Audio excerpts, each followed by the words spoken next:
Hi there, this is Sheena Rowlands and today I'm sharing with you my latest Hey Little Magpie layout, and today I'm featuring Vicki Boutin Fernwood. I really like the gather paper that you just saw there with the wreath on, and I'm going to use that as my base, and I brought in some other pattern papers and I did a bit of fussy cutting off camera. So I've picked two photographs, they're 3x4, you might notice I've turned one over.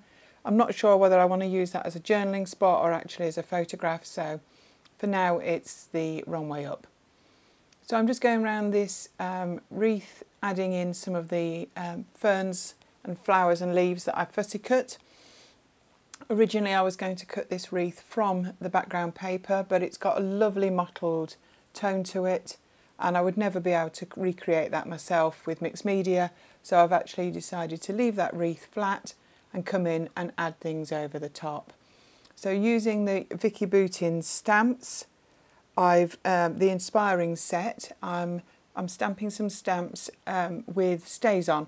I've picked a dark grey rather than a black because I really like the mottled tones in these papers, so I don't want this to be too harsh. And I'm picking 3 different flowers and then some leaves, and I'm stamping them all straight away. So I've come in with my Distress Oxides and my finger daubers, and I'm using, you see those cutout bits at the top, I'm using them as a colour reference really, and I'm just coming in with some of the inks and colouring in the stamp flowers. Obviously I'm being a bit messy. That doesn't matter because I'm actually going to cut them out, so you're not going to see where I've spilled in over the edge. But what I'm trying to do is use a couple of colours in each of the flowers just to add some depth, and I'm doing the same actually with the leaves as well, just to make them look a little bit more realistic when they're actually cut out. I mean, the oxides are very versatile. If you wanted, you could also add some water over the top, a little bit of a spray, and that would make them mix even more. But I've kept them dry, and then off camera I've cut them all out. So I'm coming back in again with the wreath. In fact, I'm matting these photographs on a bit of packaging that was in, I think, the die cuts range. I just like the mottled green paper, so I'm just going to mat the 2 flowers on, two photos on that, and I still want them in that bottom right-hand corner. So I'm going to overlap one over the other while I decide what I want to do next on the wreath around them. So I've added a little tag there, that's from the die cut set, and that's where I want to add a little bit of journaling. These photographs were taken in on a picnic at Buckingham Palace in the summer. It was a birthday surprise and a real treat, and certainly worth mentioning, and I definitely wanted to journal where we were. And the roses in the background of the photographs, even though they're blurry, are a beautiful shade of pink, so I think that was perfect to fit with this layout. So I'm just working around looking at some of the leaves that I've cut out and the flowers, and I'm working around the wreath, trying not to overload it, but I actually wanting just to make it thicker or a bit bushier in places, but not hiding the actual wreath on the original pattern paper. So I'm just adding these slowly. The solid leaves, they were from the open air paper. Now you could actually stamp and colour these flowers in any colour you liked, and it would really make a difference to how this wreath looked if the flowers were shades of blues and purples. You could literally do it for any season, it would be stunning. Can you imagine if they were reds as well? So it could look really different. And the ferns and everything, they were really easy to fussy cut. The ferns came from I think it was actually called the Fernwood paper.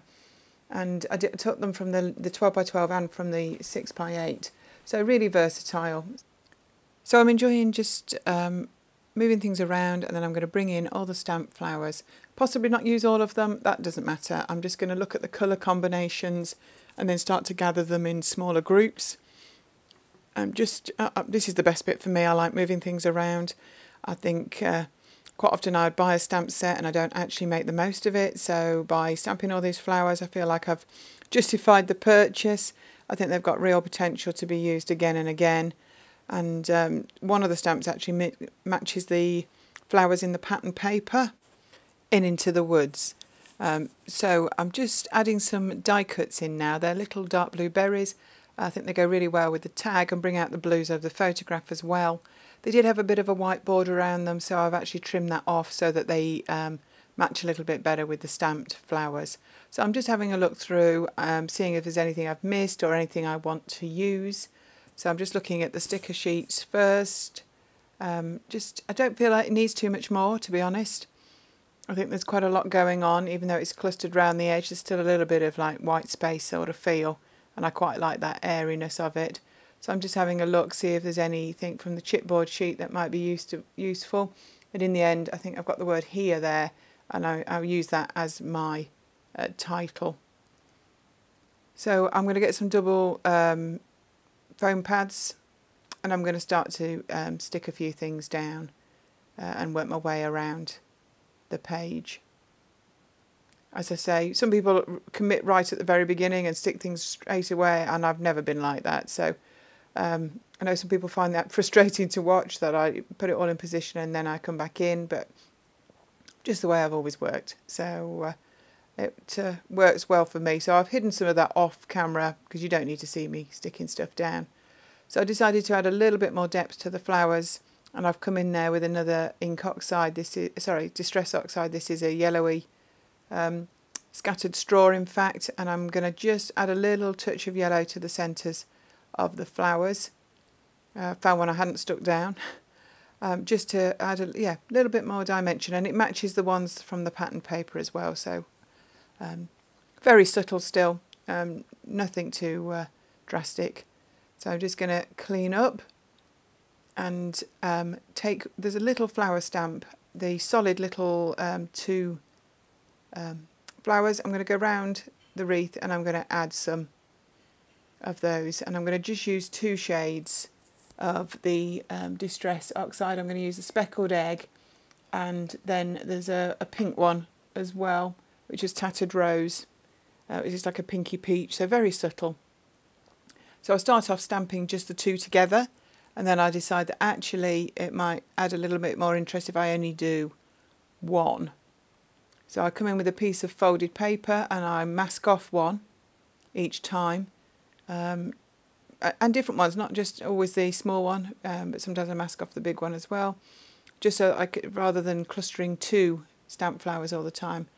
And so the more I do of this, the more I want to do of this, and I work my way around stamping in both colours. I'm just enjoying just that little bit of finishing off, and then I found a leaf that I hadn't stuck in, so there we go, that gets glued into place. But just by masking off one of the flowers, it rather than anything more technical, it just seems to work really well. I haven't stuck the tag down, you might have noticed it moving there, because I actually want to add some journaling to it, and I find it easier to do it if it's not actually attached to the layout, even though I might have to just see which bits of the tag are covered by the leaves so that I don't actually hide the journaling. But at the moment it's not actually stuck down at all. So now I'm being brave. I'm not actually even masking the second stamp, I'm just inking one of the flowers, and I'm double stamping as well, so that I'm getting a little bit of a shadow as well, just in that centre portion of the paper. And I'm just enjoying finishing off this page using the 2 colours. So if you like what you see, please subscribe to the Hey Little Magpie channel and to mine as well. That would be great if you could give us a thumbs up if you like the video. If you've got any questions about any of the supplies used, just pop it in the comments. That would be great. We're hoping to get more videos up at Hey Little Magpie, so here's a close-ups of this layout. Thank you so much for watching, and we look forward to seeing you soon.